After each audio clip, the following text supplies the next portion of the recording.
अस्सलाम वालेकुम प्यारे व्यूवर्स, कैसे हैं आप। उम्मीद करती हूँ बिल्कुल ठीक ठाक होंगे और बहुत मज़े में होंगे, खुश खुरम अपनी ज़िंदगियाँ गुजार रहे होंगे। आज मैं आपके लिए लाई हूँ बहुत ही यूनिक, बहुत डिफरेंट और स्पेशली मेरी प्रोफेशनल बहनों के लिए एक हेयर टेक्निक लाई हूँ। मैं करने जा रही हूँ सिल्वर ग्रे कलर और ब्लू कलर के साथ ओम्ब्रे टेक्निक, और साथ में मैं करूँगी इन बालों को हाइलाइट्स में मैं सिल्वर कलर यूज़ कर रही हूँ, सिल्वर ग्रे। ओम्ब्रे में मैं ब्लू कलर यूज़ करूँगी।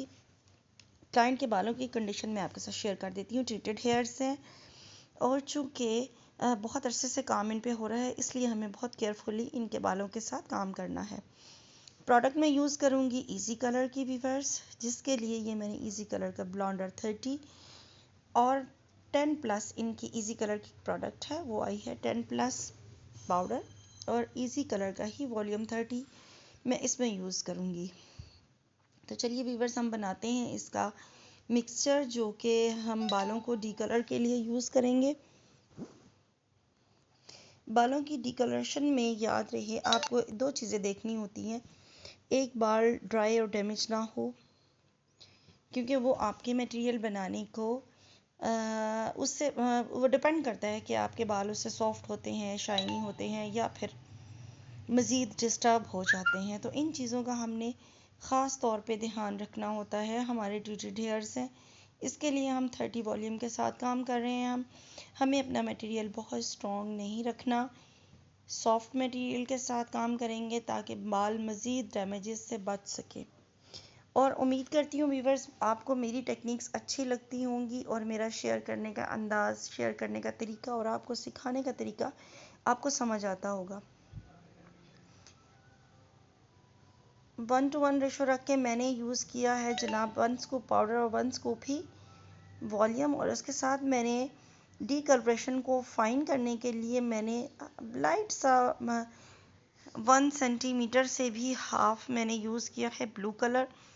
अब इस मिक्सचर को अच्छे से ब्लेंड करेंगे। ब्लेंडिंग के दौरान आपने इस बात का ख्याल रखना है कि आपका मिक्सचर बहुत अच्छे से ब्लेंड हो।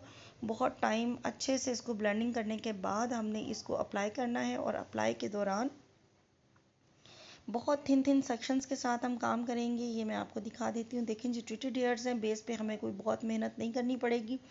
इनकी बेस पहले ही 7 के लेवल की है, इसलिए हमें इसमें काम करने में बहुत आसानी भी है और हेल्पफुल भी है। अगर आप ट्रीटेड हेयर्स पे काम नहीं कर रहे, आप वर्जिन हेयर्स पे काम कर रहे हैं, तो फिर आपको बेस को 7 के लेवल का लाना होगा, और फिर उसके बाद इसके ऊपर ये टेक्निक करनी होगी जो मैं आज आपके साथ शेयर कर रही हूँ। अगेन बता रही हूँ कि मेरी जो घरेलू बहनें हैं या नॉन प्रोफेशनल हैं, वो इस टेक्निक या इस वीडियो को देख के बिल्कुल भी ट्राई ना करें। ये वीडियो खालिस्तान प्रोफेशनल बहनों के लिए है जो अपने सैलून चला रही हैं और ख़ुद को समझती हैं कि उनको किसी एडवांस कोर्स की ज़रूरत है। उन बहनों के लिए ये मेरी वीडियो बहुत हेल्पफुल है, और स्पेशली शूट भी इतनी डिटेल से उनके लिए ही की गई है, और बहुत उम्मीद है कि उनको बड़े अच्छे से समझ आ रहा होगा। देखें जी, क्राउन एरिया का मैंने इस तरह से सेक्शन निकाला है। क्राउन एरिया को अलहदा कर लिया है, जिसकी फाइलिंग मैं बाद में करूँगी। अच्छा, चूँकि क्राउन एरिया की सिस्टर्स फाइल्स जो हैं वो स्प्रेड होकर पूरे सर में आ जाती हैं, क्राउन पे जो फाइल्स लगाई जाती हैं वो पूरे बालों में ब्लेंड हो जाती हैं, इसलिए आपने क्राउन का सेक्शन बहुत केयरफुली उठाना है। अगर ये सेक्शन आपका ख़राब हो जाता है तो समझें कि आपकी पूरी स्ट्रिक्स की जो लुक है वो ख़राब हो जाती है।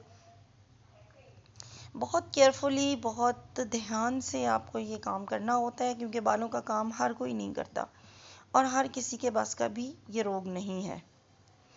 व्यूवर्स, हमने फ्रंट से स्टार्ट किया है, और फॉइलिंग में क्राउन की पहले इसलिए लगा रही हूँ कि हमें ओम्ब्रे के साथ हाइलाइट्स करना है। तो टोटली ये डिफरेंट प्रोसेस है, लेकिन मैं आपको एक सिटिंग में ये प्रोसेस करना सिखा रही हूँ। हाइलाइटिंग और डीकलरेशन के लिए भी मैंने फ्रंट से स्टार्ट किया है। बहुत सी ब्यूटिशंस बहनें नैब एरिया से स्टार्ट करती हैं, लेकिन मैंने चूँकि डिफरेंट और आसान वीडियोस आपके लिए लाने का सोच भी रखा है और इस पे अमल भी करती हूँ, इसलिए मैं आपके साथ वो तरीका शेयर करने जा रही हूँ। जो आप इजीली कैरी कर सकती हैं और आपको किसी भी बड़े आर्टिस्ट की क्लास की ज़रूरत नहीं पड़ेगी। ये व्यूवर्स फर्स्ट का सेक्शन फ्रंट का मैंने लेके उसकी स्लाइसिंग करके और उसके ऊपर डी कलर मटेरियल जो जिसको कि ब्लीच बोलते हैं ये अप्लाई कर दिया है। ब्लेंडिंग में ये जो हम मटेरियल यूज़ कर रहे हैं जो हमने बनाया है उसकी भी ब्लेंडिंग आपको स्ट्रिप के ऊपर बहुत अच्छे से करनी होती है, कहीं कोई पैच ना रह जाए। पैच आने की सूरत में आपको दोबारा अप्लाई करना होता है और कोशिश करें कि आप पहले ही इतनी अच्छी तरीके से ब्लेंडिंग कर लें कि आपको दोबारा मटेरियल अप्लाई करने की ज़रूरत ही ना पड़े।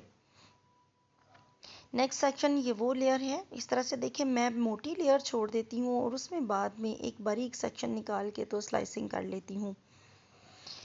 बहुत सी नई बहनें जो अपना फील्ड का सफ़र नया उन्होंने स्टार्ट किया है वो पहले गैप की फ़ॉइल जो जिसमें डिस्टेंस रखना होता है वो पहले स्लाइस निकालती हैं, उसके बाद वो स्लाइस उठाती हैं जिसमें आपने स्लाइसिंग करनी होती है।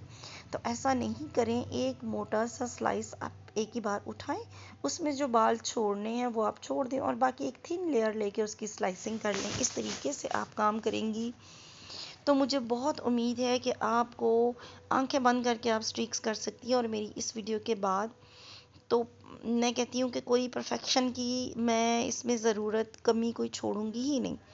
इससे पहले भी मैं अपनी स्ट्रीक्स की एक वीडियो शेयर कर चुकी हूँ आप सब लोगों के साथ, उसमें इतना डिटेल वर्क नहीं था और चूँकि आज मैंने उसमें सिंपल मैंने स्ट्रीक्स की थी बेस कलर के साथ। आज मैं आपको silver grey and blue Ballia ombre के साथ ये जो टेक्निक शेयर कर रही हूँ। बहुत इजी है, बहुत ही आसानी से आप अपने क्लाइंट की रिक्वायरमेंट पूरी कर सकती हैं। हम इसकी बेस जो है वो भी गोल्ड की तरफ लेकर जाएंगे और सब मटेरियल सब चीज़ें हर टेक्निक आपके साथ मैं 1 बाय 1 शेयर करूँगी। अच्छा जी, ये अब हम थर्ड स्लाइस लगा रहे हैं। थर्ड फॉइल को हमने रैप कर लिया है स्लाइसिंग करके। ऑलमोस्ट मैं तो क्राउन एरिया पे बहुत अगर मैं बहुत ज़्यादा भी स्ट्रीक्स कर रही होती हूँ तो जस्ट मेरी कोई 5 to 6 फॉइल्स लगती हैं व्यूवर्स। बहुत से अच्छे आर्टिस्ट से मैंने सीखा है और कुछ जो पर्सनल एक्सपेरिमेंट्स किए हैं मैंने अपना 24-25 साल तजुर्बा आप लोगों के साथ शेयर करना स्टार्ट किया है और अल्लाह ताला आप लोगों की भी हेल्प करें और मेरी भी। ये जी हमारी फोर्थ फॉइल्स जो हैं 4 फॉइल्स हमने लगाई हैं फ्रंट की साइड पे, लेकिन बिल्कुल टॉप के एरिया की फॉइल चूँकि आगे की तरफ ठीक से प्रेस भी नहीं होती और आगे की तरफ खड़े होकर ठीक से लगती भी नहीं है। आप लोग भी ये जो लास्ट वाली फॉइल है इसको पीछे खड़े होकर लगाएं तो बहुत आसानी से आप ये फॉइल लगा सकती हैं। लास्ट वाला जो हमारा बालों का पोर्शन था उसको हमने फ्रंट पे लाया है और वहाँ पे हमने क्लिप से एडजस्ट कर दिया है ताकि वो हमारी बैक वाली फॉइल्स को डिस्टर्ब ना कर सकें। और सब फॉइल्स को चूँकि हमने आगे के रुख पे लगाया है इसलिए बहुत इजीली हमने उनको टाई अप कर दिया है। ये जो हम लास्ट वाली फॉइल लगा रहे हैं ये बिल्कुल हमारे क्राउन एरिया के ऊपर की फॉइल है और इसकी स्लाइसिंग करके हमने इसके स्लाइस मैंने थोड़े से मोटे रखे हैं और इसकी स्लाइसिंग करके व्यूअर्स हमने अपना एंड कर दिया है अपनी क्राउन एरिया की फॉइल्स का। अब आते हैं व्यूअर्स बैक साइड पे। बैक साइड की फॉइल्स को भी इसी तरह से आपने सेक्शन टू सेक्शन फॉइलिंग लेनी है, लेकिन हम चूँकि इस एरिया में ओम्ब्रे करने जा रहे हैं ये बालों की ये जो तकरीबन कोई 7 से 8 इंच की लेंथ है इस पे हम ओम्ब्रे टेक्निक करेंगे। ओम्ब्रे के लिए भी बिल्कुल ऐसे ही हमें डी कलर करना है, कट डाउन करना है, मतलब बालों को कट डाउन का मटेरियल हम बहुत जो टॉप वाला एरिया किया हमने क्राउन एरिया का सॉफ्ट रखा था, यहाँ आप चाहें तो थोड़ा सा हार्ड भी कर सकते हैं बिकॉज वो फाइलिंग तो हम ऑलरेडी कर चुके हैं। मेरी टेक्निक्स उम्मीद है आपको अच्छी भी लगेंगी और आसान भी लगेंगी। जब आप ट्राई करेंगी बीइंग अ प्रोफेशनल तो आपको ये तरीका डिफरेंट भी लगेगा और बहुत आसानी से इसको आप कैरी भी कर सकेंगी।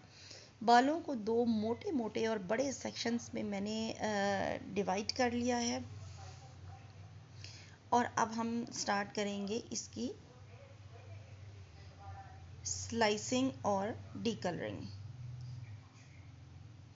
व्यूवर्स, बहुत कुछ बहनों के जहन में सवाल आ रहा होगा कि हम ये काम बारीक बारीक स्लाइसिंग में भी कर सकते थे, तो आपने इतने मोटा 2 लेयर्स निकाल के तो फिर डी कलर क्यों किया। मैं वीडियो के स्टार्ट में भी बता चुकी हूँ कि मेरी टेक्निक्स थोड़ी डिफरेंट हैं, करने में बहुत आसान है। बहुत ढेर सारी फॉइल्स के साथ यही काम भी करना था, बारीक बारीक स्लाइसेस लेते, बहुत सारी फॉइल्स अरेंज करते। मैंने एक मोटा बालों का पार्ट लिया है, उसको मैंने स्लाइस कह रही हूँ, उसको मैंने 2 पार्ट्स में डिवाइड किया है। और मैंने बैककॉम से जो अनवांटेड हेयर्स थे, जो मुझे नहीं चाहिए थे, बैककॉम टेक्निक के साथ मैंने इस फॉइल को रैप किया है। बैककॉम टेक्निक से व्यूवर जब भी हम फॉइल खोलेंगे तो बहुत अच्छे से ब्लेंडिंग आ रही होगी, हमारी ओम्ब्रे की लुक ही बहुत डिफरेंट हो जाएगी। आप ज़रूर व्यूवर्स इसको ट्राई कीजिएगा और ट्राई करके बताइएगा कि मिनटों में ये काम हो गया है। मैंने डीकलरेशन के लिए देखे बहुत टाइम बिल्कुल नहीं लगा, मिनटों में हम इसको अप्लाई कर चुके हैं, मिनटों में हमारा काम डन हो गया है। इंशाल्लाह आप इसको टेक्निक को फॉलो कीजिएगा, आपको बहुत अच्छे रिजल्ट्स मिलेंगे। ये देखिएगा व्यूवर्स, इंतहाई नीट तरीके से काम करेंगी आप तो रिज़ल्ट भी अच्छा आएगा और क्लाइंट भी खुश होगा। ये देखें जी, तकरीबन क्राउन वाली फ़ाइल को छोड़ के ये नीचे मेरी 4 फाइल्स लगी हैं। मैंने 2 सेक्शंस में डिवाइड किया था और फिर मज़ीद उसको आगे 2 सेक्शन में डिवाइड करके मैंने उसको बैककॉम करके फाइलिंग की है। जो टॉप वाली हमारी टेक्निक थी उसमें हमने एज़ यूजुअल स्लाइसिंग ही की है। व्यूवर्स, हम यहाँ हमारी अभी बैक की फॉइल्स कंप्लीट हुई हैं और फ्रंट पे देखें हमारा बहुत अच्छा सा कलर आ गया है। 7-8 के लेवल को क्रॉस कर लिया है हमारे बालों को डी कलर ने। अभी थोड़े पैच हैं। अगर आपको इस तरह की सिचुएशन सामने आ जाती है तो उसको हैंडल करने के लिए आपने दोबारा जो मटेरियल बनाना है वो वॉल्यूम 10 के साथ दोबारा 10+ ऐड करें और वॉल्यूम 10 ऐड करें और दोबारा बना के मिक्सचर आप अपने बालों पे डी कलर का मिक्सचर दोबारा अप्लाई कर सकते हैं। हम भी वॉल्यूम 10 के साथ इसको दोबारा अप्लाई कर रहे हैं क्योंकि हमें ये देखिए व्यूअर्स, क्योंकि हमें ये चाहिए होता है, बहुत एक्सट्रीम लेवल तक हमें ये कलर चाहिए होता है। अब ये वॉल्यूम 10 के साथ मैंने ब्लीच पाउडर के साथ US+ यूज़ किया है बालों की टोन को क्लियर करने के लिए।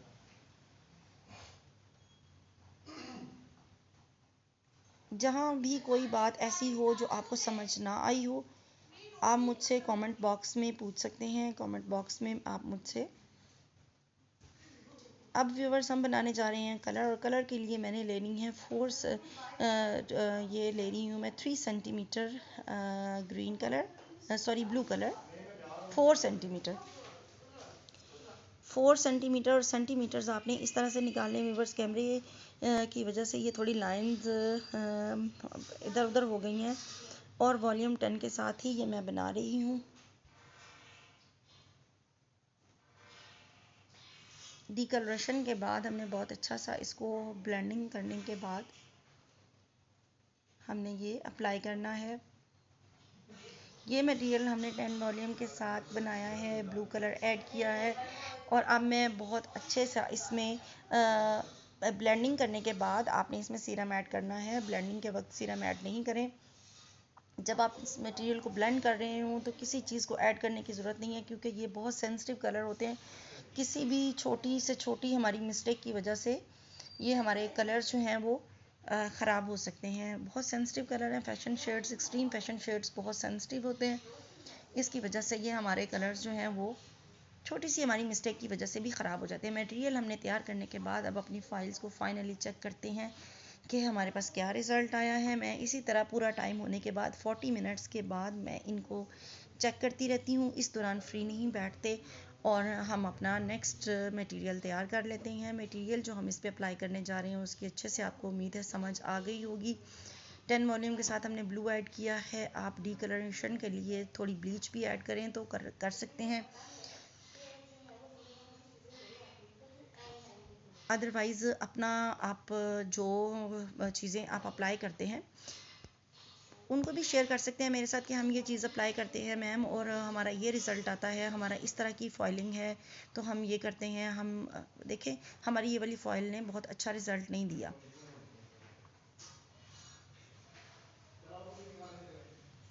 ये देखिएगा व्यूवर्स, बहुत बेहतरीन किस्म का ये वो पार्ट है। ओके, ये वो पार्ट है हमारा जिसको हमने स्ट्रीक्स के लिए डीकलर किया है व्यूवर्स। और इसके बाद हम देखेंगे वो जो बैक वाली फाइल्स हैं उसमें अभी थोड़ा टाइम है। मटेरियल चूँकि हमने बहुत सॉफ्ट रखा है इसलिए इसमें कुछ भी हो सकता है। हमने बालों को सेफ साइड पे रखते हुए काम किया है। इसमें आपका बाल 9-10 के लेवल पे जाके रुक भी सकता है। इसमें आपका बाल जो है वो 8 के लेवल को ऐसा भी हो सकता है कि ना क्रॉस करे। उसके लिए मैंने आपको दूसरी सिचुएशन बता दी है कि डबल एप्लीकेशन आपको करनी होती है, जो कि 10 वॉल्यूम के साथ ब्लीच बना के, और वो आप अपने बालों पे अप्लाई करते हैं।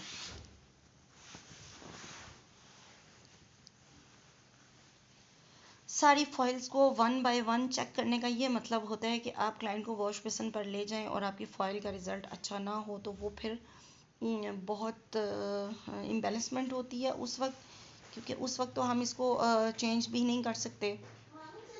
बस हमने क्या करना होता है कि पहले से ही हर चीज़ को, एक एक बाल को, ये चूँकि सेंसिटिव कलर्स हैं, इनको अप्लाई करने के लिए बहुत केयरफुली हमें करना पड़ता है। बाल डैमेज भी ना हो, ड्राई की तरफ भी ना जाए, वरना बाल टूटना शुरू हो जाता है और वॉश बेसिन पे ही बाल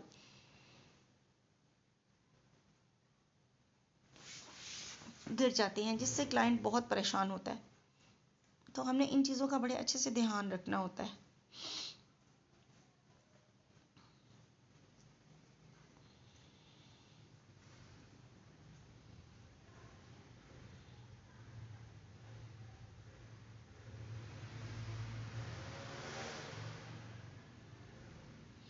कुछ देर हमने फॉइल का इंतज़ार किया, तकरीबन अराउंड अबाउट 5 मिनट्स हमने इसको मज़ीद स्टे दिया है। और इसके बाद हमने इसको खोल दिया है। खोल के मैंने नरम हाथों से हल्का सा मसाज बालों को दिया है कि बालों में अगर कोई ऐसी केमिकल रह गया है जो कि ब्लेंड नहीं हो सका, जिसकी वजह से सही कलर की या डी कलर की एफिशिएंसी हमें ठीक तरह से नहीं मिल सकी, इसके लिए आपने हल्का सा मसाज दे लेना है बालों को। एंड देन आपके बाल वॉश के लिए रेडी हैं। एक और चीज़ मैं अपनी बहनों के साथ शेयर करती जाऊँ कि जैसा कि आपको नज़र आ रहा होगा कि मैंने ये सेक्शनिंग और मैंने इन स्लाइसेस को जस्ट क्राउन पे इस्तेमाल किया है। क्राउन पे ये फॉइल्स लगी हैं और हमारा जो बैक का सेक्शन है उसमें जस्ट ये मैंने फॉइलिंग की है। बाकी सर के जो बाल हैं एज इट इज़ हमें लुक देंगे। आपने अपनी फॉइलिंग करते हुए ये ध्यान रखना है कि ये स्प्रेड होंगे, ये फैलेंगे या ब्लेंड होके बालों में आएंगे तो इनकी क्या लुक आएगी।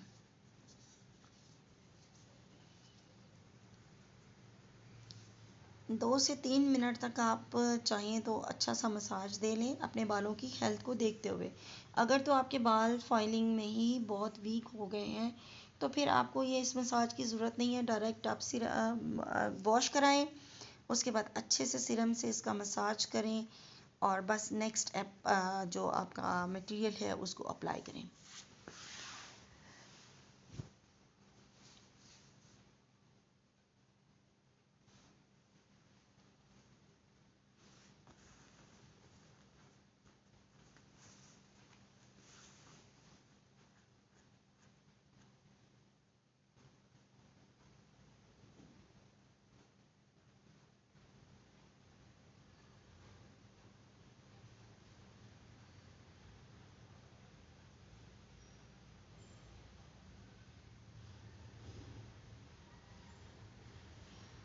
वॉश करा लिया है वीवर्स हमने, और इसके बाद ये मेरी पर्सनल टेक्निक है, मैं हमेशा इसको बालों को बेशक सिंगल कलर कर रही हूँ, फैशन कलर कर रही हूँ या मैं ट्रांसफॉर्मेशन कर रही हूँ, मैं बालों को वॉश कराने के बाद अच्छे से सिरम का मसाज करती हूँ। सिरम मैं यूज़ कर रही हूँ इजी कलर का, बहुत बेहतरीन सिरम है, आपके बालों की नरिशिंग बहुत अच्छे से करता है। और व्यूवर्स ये जो हमने ब्लू कलर बनाया था 10 वॉल्यूम के साथ, उसको अब हम बालों में सीरम के बाद अच्छे से अप्लाई करेंगे, ब्लेंड करेंगे और हमारा रिक्वायर्ड रिज़ल्ट इंशाल्लाह हमें 10 से 15 मिनट में हमारे सामने आ जाएगा।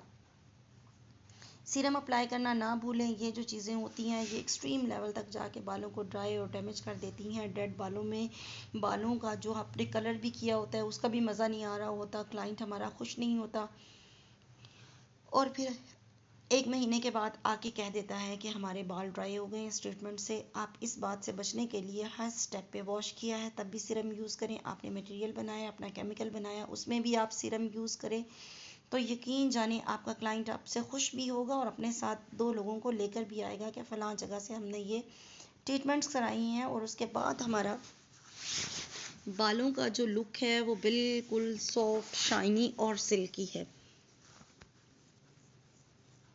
अगेन हमने व्यूअर्स वॉश करा लिया है। इस वॉश के बाद भी हम सीरम अप्लाई करेंगे और ये देखिए व्यूअर्स, अभी बाल ड्राई नहीं हुए लेकिन बहुत अच्छे से हमारा ये लुक आ गया है।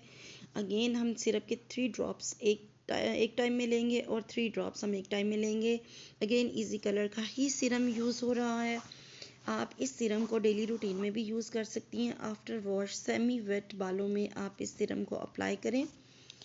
ये किसी कंपनी की तरफ से स्पॉन्सर नहीं है, एक अच्छी चीज़ है और मैं कंपनीज़ के फ़ायदे से ज़्यादा ज़रूरी समझती हूँ मेरे व्यूवर्स का फ़ायदा हो। मेरी जो चीज़ें भी मैं आपके साथ शेयर करती हूँ वो किसी कंपनी से स्पॉन्सर नहीं है, किसी ने मुझे नहीं कहा अपनी ये चीज़ें शेयर करने को। मैं आप लोगों के फ़ायदे के लिए ये चीज़ें शेयर करती हूँ। ब्लो ड्राई स्टार्ट कर दिया है हमने व्यूवर्स। ब्लो ड्राई का भी एक तरीका मैं इस पर वीडियो बनाऊँगी, डिटेल वीडियो, क्योंकि ब्लो ड्राई भी एक बहुत टेक्निकल चीज़ है। ब्लो ड्राई या गीले बालों को किस तरह से ड्राई करना है, ट्विटेड हेयर्स को किस तरह से ड्राई करना है, ये भी एक डिटेल टीचिंग मेथड रखता है। वो भी इंशाल्लाह इस पे भी मैं आपके लिए एक वीडियो लेकर आऊँगी। और आप मुझे दुआओं में याद रखें और दुआ भी करें कि मैं अल्लाह ताला मुझे सेहत, तंदुरुस्ती और हिम्मत दिए रखे, मैं आप लोगों के साथ ये सब चीज़ें शेयर करूं और आप लोगों को कुछ सीखने और समझने का मौका मिले मेरी इन वीडियोस से और मेरे इतने लंबे चौड़े एक्सपीरियंस से आपको भी कुछ फ़ायदा हासिल हो। ड्राई हम कर चुके हैं, हमारे 80% बाल ड्राई हो चुके हैं जो हमने हाथों की मदद से किए थे। और 80% बाल ड्राई होने के बाद हम ब्रश लेंगे। ब्रश करते वक्त बालों में आपने अपने ड्रायर की जो डायरेक्शन होती है वो ऊपर से नीचे तक आपका गर्म हवा आ रही हो और आपका जो ब्रश है उसको ऊपर से नीचे आपने स्लाइड करते हुए। अगर व्यूवर्स बालों के मिड में आप अपना हेयर ड्राई रखते हैं तो बाल ऐसे हो जाते हैं जैसे बम फट गए हैं। हमने ब्लो ड्राई नहीं किया व्यूवर्स, मैंने सिंपल ड्राई किया है। आपने देखा ही होगा हमारी बहुत सी ब्यूटिशियन बहनें ब्लो ड्राई करती हैं। मेरे पास स्टाफ, चूँकि मैं इतना बहुत ज़्यादा स्टाफ नहीं रखती, मेरे पास चंद गिनती के लोग होते हैं जिनके साथ मैं काम करती हूँ, तो मैंने अपने काम का तरीका ही इस तरह का रखा हुआ है जो मैं कम से कम लोगों के साथ परफॉर्म कर सकूं। इसी तरह मेरी अपनी वीडियोस में भी यही कोशिश होती है कि मैं आपके साथ भी इस टाइप की चीज़ें ही शेयर करूं जो बहुत सादा और आसान तरीके से आपको सीखने को भी मिल जाए और आप उसको परफॉर्म भी कर सकें अच्छे तरीके से और सादे तरीके से। ब्लो ड्राई डन करने के बाद व्यूवर्स मैं इनको करके दिखाऊंगी आपको स्ट्रेटनिंग के कर्ल्स, जिसके लिए मैंने सेक्शन कर लिए हैं, बहुत फाइन बहुत पतले से सेक्शन किए हैं मैंने और उसके बाद मैंने